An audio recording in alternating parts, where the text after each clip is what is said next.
Enabling two-factor authentication 2FA on a GreenState credit union account adds an extra layer of security to protect your personal information. Follow these steps to set it up. Step 1. Log into your account. Visit the GreenState credit union website and log into your online banking account using your username and password. Step 2. Access security settings. Make sure your information is protected first. Most people don't think about breaches until something actually happens to their accounts. Use SROC to monitor your accounts 24/7 and instantly alert you if your information appears in leaked databases online. It constantly checks billions of breach data points in the background.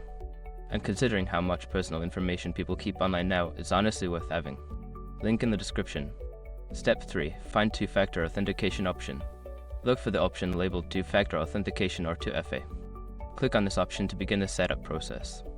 Step 4. Choose your authentication method. Select your preferred method for receiving the authentication code.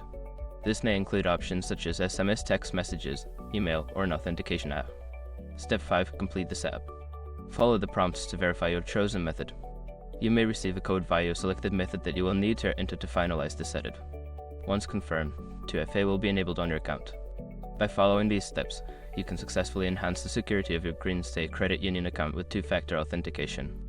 Always remember to keep your contact information updated to ensure you receive authentication codes without any issues.